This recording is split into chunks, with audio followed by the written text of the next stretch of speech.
Señor, gracias por tu amor, por tu bondad, por la libertad que tú has ganado para que nosotros nos acerquemos hasta tu trono. Extiende tu mano sobre nosotros, toca nuestro corazón y levántanos hacia ti, Señor, que seamos transformados para tu gloria a través de tu palabra. Que aquello que el día de hoy podamos escuchar de ti, podamos ponerlo por obra. En el nombre de Jesús. Amén. Em, El capítulo 4 comienza una nueva sección de la carta a los Efesios. Capítulos 1, 2 y 3 estuvo Pablo hablándonos acerca de nuestras riquezas, aquellas cosas que Dios hizo por nosotros, hizo a favor de nosotros, nos escogió, nos levantó, nos ha dado una nueva vida, nos ha hecho una familia. ¿Te acuerdas de dos pueblos, los gentiles y los judíos? Los ha hecho uno, un solo cuerpo. O sea, hay capítulos 1, 2 y 3, Pablo habla eh, abundantes bendiciones para nosotros. Cosas que Dios ya hizo. Ahora capítulos 4, 5 y 6 vamos a empezar a ver la manera en la que nosotros podemos responder a su gran amor. La manera en la que nosotros podemos responder hacia su obra hecha a favor de nosotros.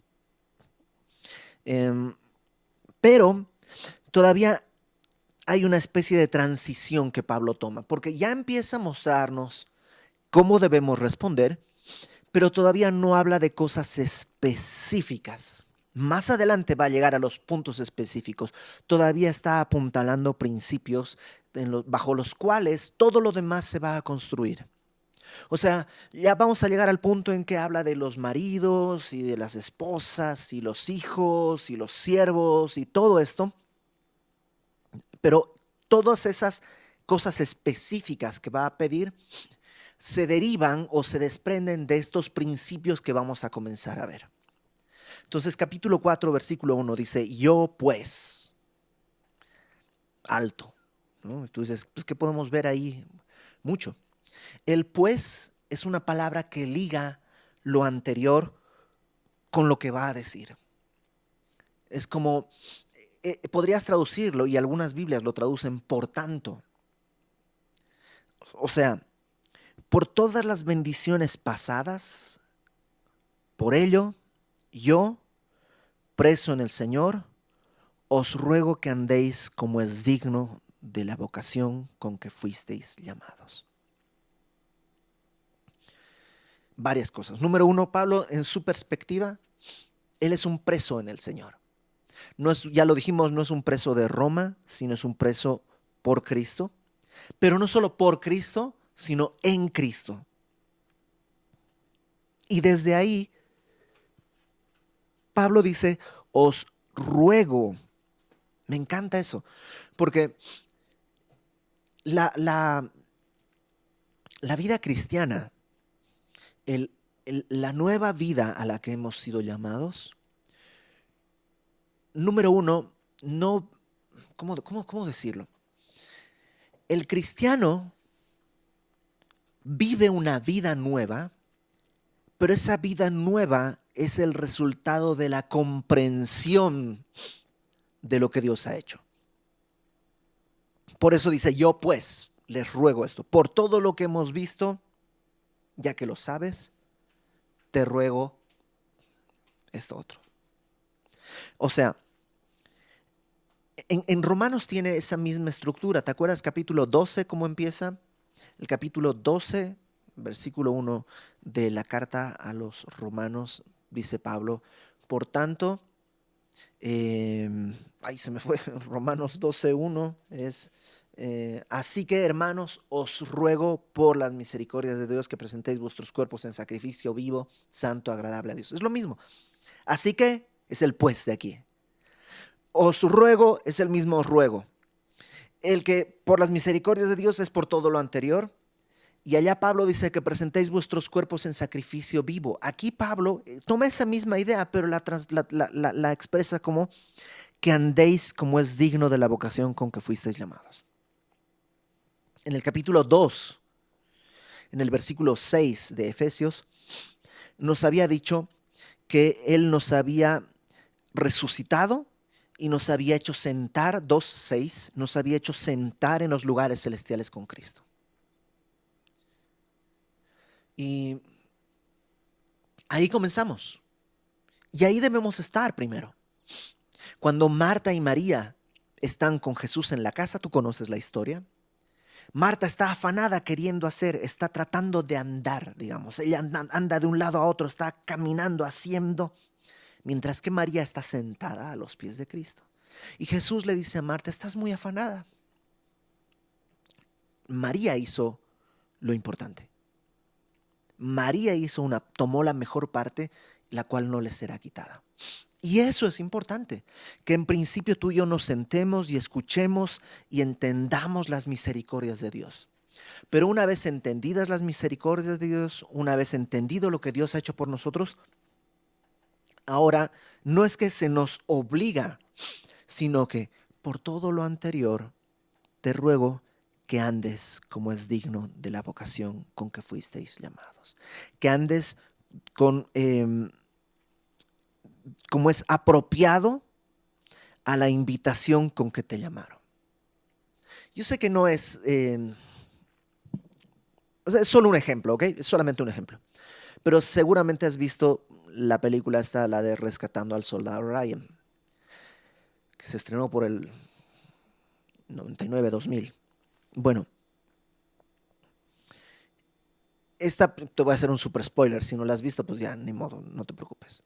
Pero la película comienza con un hombre que está yendo a visitar una tumba. Un hombre anciano está yendo a visitar una tumba. Y durante la película lo que te enteras es que ese hombre que está yendo a visitar la tumba es un soldado al cual fueron a rescatar por una serie de circunstancias. Y muchos murieron para rescatarle. Incluso este personaje que lo representa Tom Hanks, en unos momentos finales, lo que le dice a este soldado Ryan es: haz que valga la pena. Entonces termina todo eso y regresa a la escena del principio en la que está este anciano con su familia y solamente se da la vuelta llorando y le dice a la persona que está al lado: ¿valió la pena? O sea, yo estoy aquí parado porque muchos murieron por mí. ¿Valió la pena? Hay una dignidad a la que ha sido llamado. Y él se pregunta, ¿valió la pena? Bueno, a nosotros Cristo nos amó, nos bendijo y por esa razón ahora dice, te ruego que andes como digno de ese llamado. Ojo, no está diciendo, tienes que andar de esta manera porque si no, no te voy a bendecir. No, no procede así.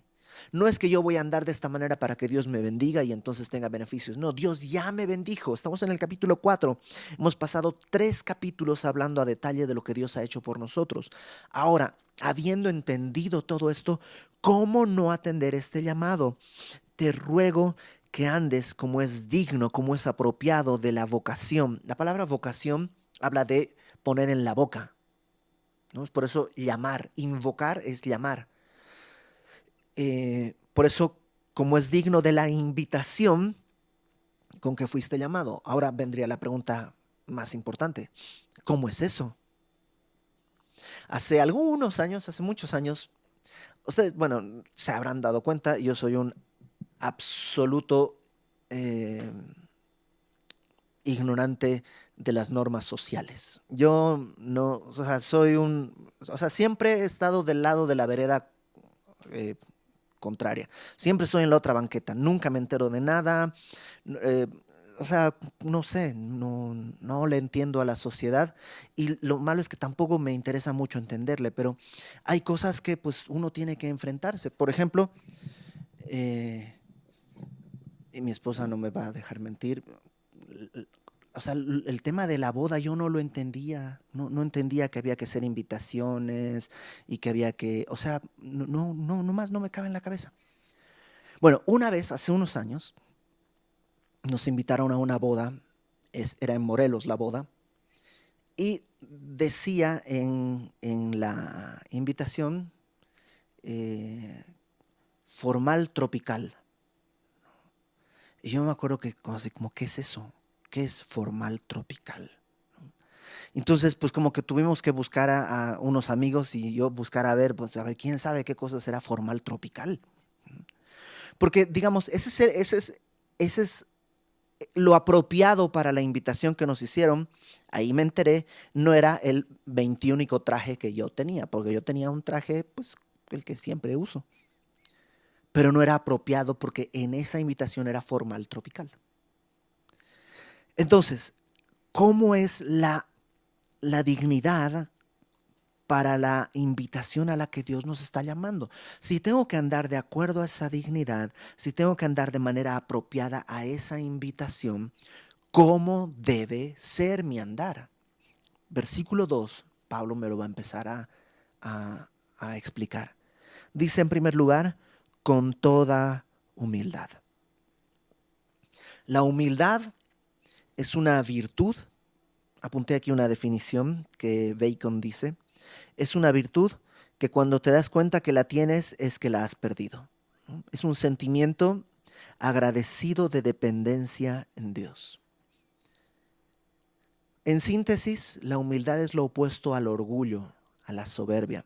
Es darte cuenta de estar consciente de tu necesidad. O sea, si tú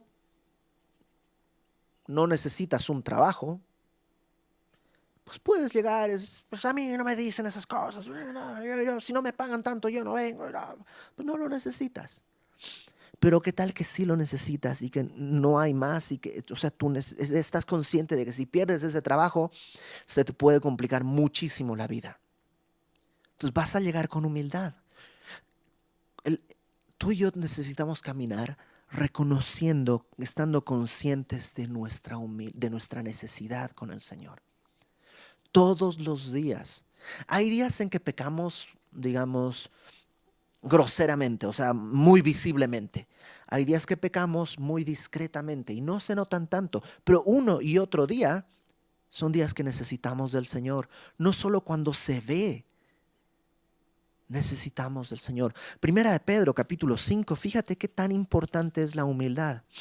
Primera de Pedro, capítulo 5,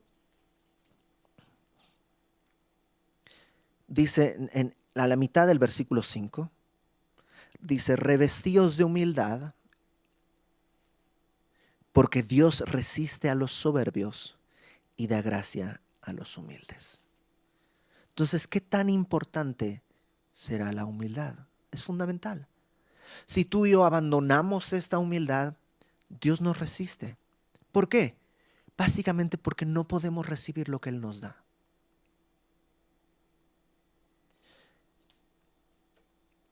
Entonces, número uno, la manera de caminar es con humildad. Número dos dice, y mansedumbre. La humildad y la mansedumbre van juntas. La mansedumbre tiene que ver con la definición tradicional que se da es poder sujeto a control. Poder bajo control. O sea, no es debilidad, la mansedumbre no es debilidad. ¿Alguna vez te han dicho, mira, tengo una mariposa y está bien mansa, es una mariposa bien mansita? Pues como que no tiene sentido porque pues, una mariposa no representa ningún peligro. Pero qué tal que te digan, tengo un tigre, pero es bien mansito. Héctor tenía un león, ¿no? Sí, sí, me acuerdo que Héctor nos contaba que él tenía un león que era muy mansito. ¿Mm? ¿Qué es eso? Pues un león o sea, te puede arrancar la cabeza, pero tiene bajo control esa fuerza. No ha perdido su fuerza, pero, pero la tiene bajo control. Eso es mansedumbre. ¿Quién es el ejemplo más grande de mansedumbre? Cristo. Jesús, la única definición, la única descripción que Él da de sí mismo es, aprenden de mí que soy manso y humilde de corazón. Jesús, ¿tú crees que podría hacer todo? Pues Él creó todas las cosas. Él puede calmar la tormenta. ¿Tú crees que le dijo a Pedro, no puedo pedir una legión de ángeles que me defienda? Pero no necesita ni eso, podía haber hecho así y todos quedaban consumidos. pero él tenía todo ese poder bajo control. Dice, toda humildad y mansedumbre, con toda humildad y con toda mansedumbre, soportándoos con paciencia los unos a los otros en amor. Y aquí hay tres elementos. El primero, vamos a ver qué es paciencia. ¿Por qué paciencia y no soportándoos? Porque en el texto original está volteado. Dice algo así como pacientemente soportándoos. Entonces vamos con paciencia. Paciencia, la palabra paciencia también se puede traducir como longanimidad, que no nos suena mucho, pero básicamente es la traducción literal de la palabra sería como temperamento largo. Macrotimia, macro, grande, timia, temperamento, eh, se puede traducir como mm, paciencia extendida, pero no solamente es de que espera, sino que puede aguantar. Entonces dice, con humildad, con mansedumbre, con paciencia, o sea, esto que no se acaba, esta longanimidad, soportándoos unos a otros. La palabra soportar ahí es literalmente levantar. Soportar no es, ya no soporto, tengo que soportar esto. No, soportar es sostener, como una columna que está soportando una viga o está soportando algo. Así, tú y yo, dice Pablo, con humildad, con mansedumbre, estamos llamados a soportarnos, sostenernos con paciencia, porque esto no se va a acabar, esto va a ser una y otra vez. La palabra soportar, tú sabes que también se puede traducir como sufrir.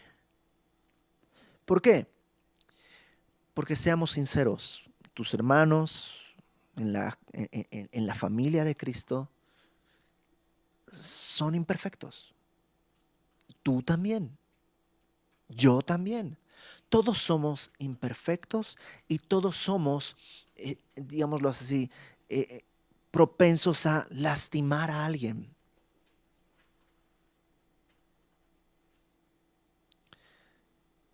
Pero también tenemos un llamado.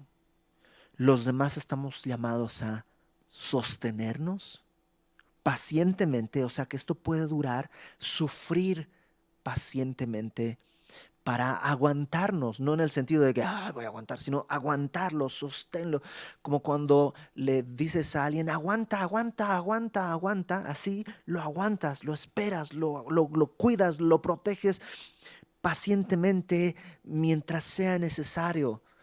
Y por eso dice, en amor. No en un sentimiento, sino en una decisión. Tú sabes que esta palabra amor es la que Pablo describe en 1 Corintios 13. 1 Corintios 13 en el versículo 4 dice, el amor es sufrido, es benigno, es servicial, el amor no tiene envidia, el amor no es jactancioso, no se envanece, no hace nada indebido, no busca lo suyo, no se irrita, no guarda rencor, no se goza de la injusticia, mas se goza de la verdad. Todo lo sufre, todo lo cree, todo lo espera, todo lo soporta, todo lo aguanta. ¿Sabes? Por lo que Dios ha hecho por nosotros, que Él ha sido humilde y manso. Él ha soportado con paciencia nuestros pecados, los ha soportado en amor. Y ahora dice, eso tiene que ser lo que caracteriza el andar de un creyente. Por eso un matrimonio cristiano en que ya no se aguantan más, están fallando en lo básico del andar. Es que ya no la soporto, pues sopórtala. Es que no sabes cómo es, sé cómo es una pecadora, tal como tú, tal como yo, tal como cualquier persona.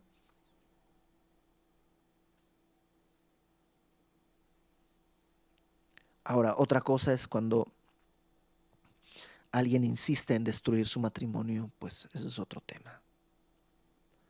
El caminar del creyente tiene que ser en humildad, en mansedumbre, soportándonos con paciencia los unos a los otros, en amor. ¿Para qué? Bueno, versículo 3. Solícitos, la palabra solícito es, literalmente quiere decir usar velocidad. O sea, órale, ¿cómo vas? Así. ¿Nunca has pedido a tus hijos que hagan algo? Am, levanten la mesa. Pero qué tal que les dicen, a ver, eh, vamos a hacer esto, vayan por sus chamarras. Eso es ser solícito. Con todo lo anterior, solícitos en guardar la unidad del Espíritu. El propósito de toda esta sección que Pablo nos va a estar hablando hoy y la próxima semana tiene que ver con la andar en unidad. Pero no se puede andar en unidad si no hay humildad, mansedumbre, si no somos capaces de soportarnos con paciencia unos a otros en amor. Pero cuando hay todo eso, podemos ser solícitos en guardar la unidad del Espíritu. ¿No te encanta que no dice que tenemos que crear una unidad? Porque no podemos crearla. Solo tenemos que guardar la unidad. ¿Te acuerdas en el capítulo 1 que estuvimos viendo que nos hizo un solo cuerpo, con una sola cabeza? O sea, Dios ya hizo una unidad. Gentiles y judíos ya derribó la pared intermedia que estaba entre ellos. Ya existe la unidad. Nuestra tarea no es crear la unidad, sino simplemente guardar esa unidad. Ahora, dice la unidad del Espíritu. Como iglesias, creo que eso es importante. Como iglesias, la unidad tiene que ser del Espíritu. Hay una diferencia entre unidad y uniformidad. La uniformidad es externa. La unidad es interna. Em, la uniformidad es buscar que nos veamos iguales, aunque por dentro no lo seamos. La unidad tiene que ver con que somos una sola cosa, aunque como en el cuerpo, que Pablo compara a la iglesia con un cuerpo muchas veces, hay distintos miembros, no se parece tu dedo a tu nariz y a tu ojo o a tu páncreas, no se parecen, pero trabajan en una unidad. No sirven para lo mismo, pero trabajan para una unidad, gobernados por una sola cabeza. Así la iglesia. Dice Pablo, tenemos que guardar la unidad. Sería muy triste tratar de guardar la unidad de manera externa. ¿Te imaginas? Todas las iglesias, todas las semillas de mostaza tienen que tener estas características, así, así, así, así, así, así, así.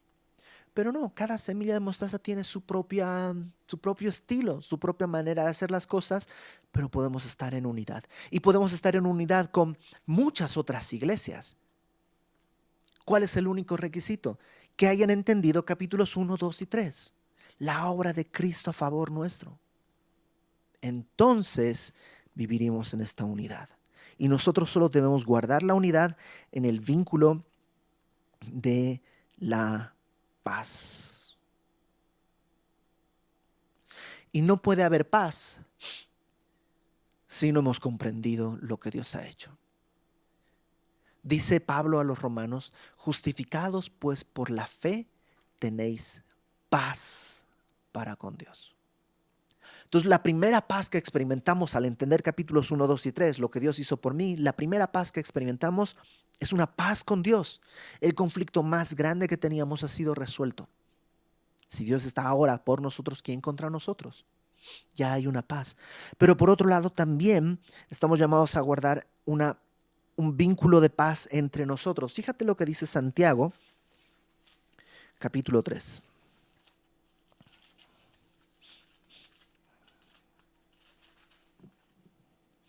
Versículo 13. Santiago 3:13. Dice, ¿quién es sabio y entendido entre vosotros? ¿Te das cuenta que parecería que el sabio y entendido pues puede ser soberbio? Yo sé, no, yo sé, a mí no me tienen que, yo sé, ¿no? Siempre como que la sabiduría y el entendimiento te hacen pensar que eres superior a los demás. Y Santiago dice, a ver, ¿quién es sabio y entendido? Muestre, o sea, no lo hables, sino exhibe, da evidencia por la buena conducta sus obras en sabia mansedumbre. Si no, no es sabiduría ni entendimiento, es vanidad. Ahora, en contraste a este que tiene sabiduría y que exhibe su sabiduría por buena conducta en mansedumbre, verso 14, si tenéis celos amargos, contención en vuestro corazón, no os jactéis, ni mintáis contra la verdad. O sea, una iglesia que dice, nosotros somos la única iglesia que predica verso a verso, nosotros somos la única iglesia que está haciendo lo correcto, nosotros somos la única iglesia que está haciendo esto, nosotros somos la única, todos los demás están mal, nosotros somos los que guardamos la doctrina, los que ponemos por obra, nosotros somos, ¿sabes qué? Esos son celos amargos, contención en su corazón, se están jactando, mintiendo contra la verdad.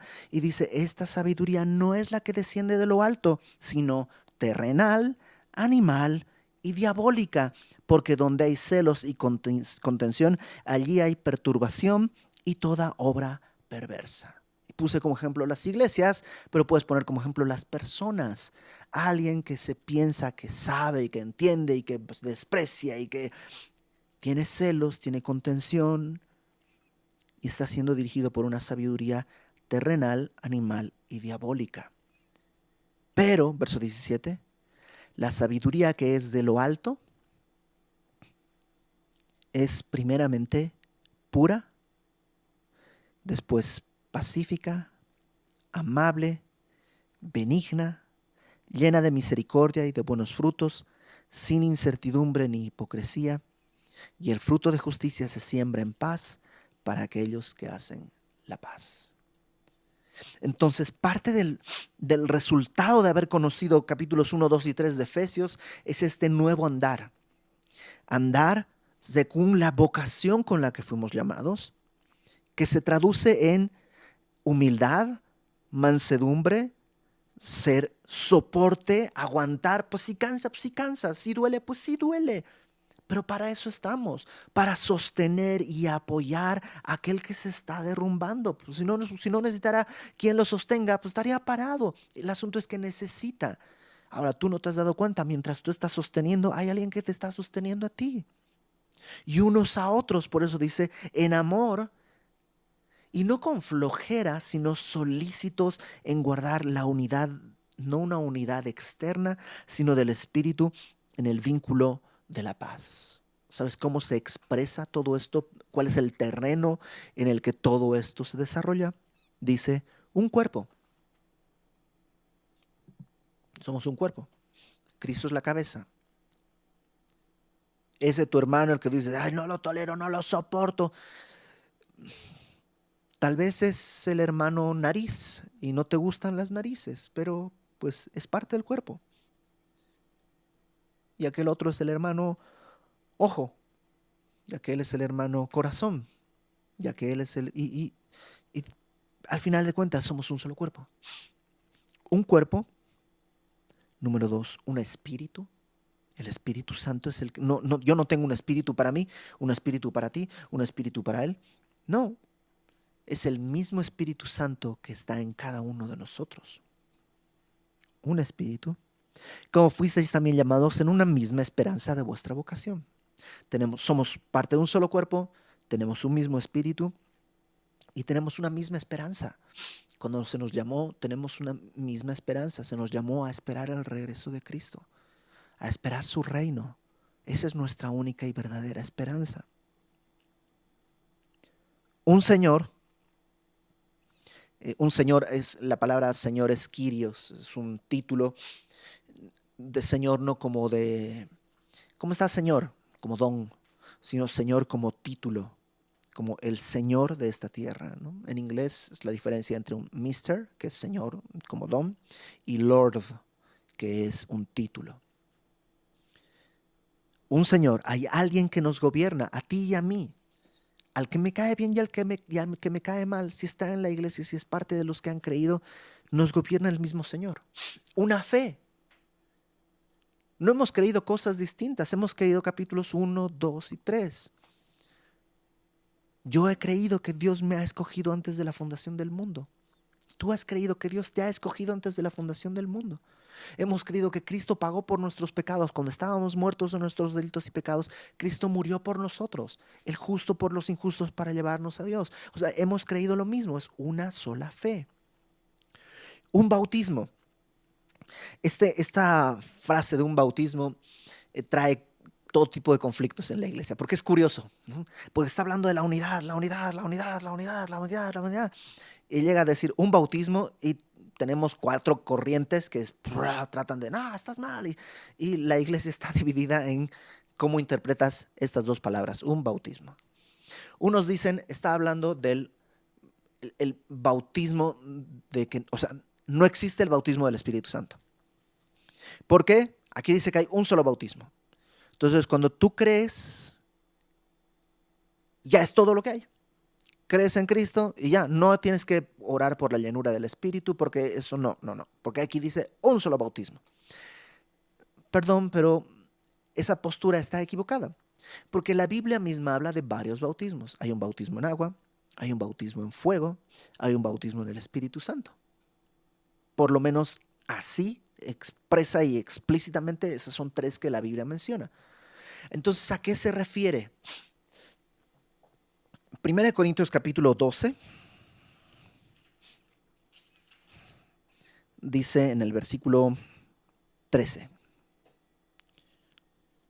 Voy a leerlo desde el versículo 12, porque creo que es exactamente un comentario del otro, digamos, son 2 pasajes que se explican uno al otro. Versículo 12 de 1 Corintios 12. Así como el cuerpo es uno y tiene muchos miembros, o sea, unidad, pero diversidad, pero todos los miembros del cuerpo, siendo muchos, son un solo cuerpo, así también Cristo. Porque por un solo espíritu fuimos todos bautizados en un cuerpo, sean judíos, griegos, esclavos, libres, y a todos se nos dio a beber un mismo espíritu. Yo creo que hace referencia a eso. Cuando dice un bautismo, está diciendo que la palabra bautizar es sumergir. Entonces, el espíritu nos ha sumergido en el cuerpo de Cristo.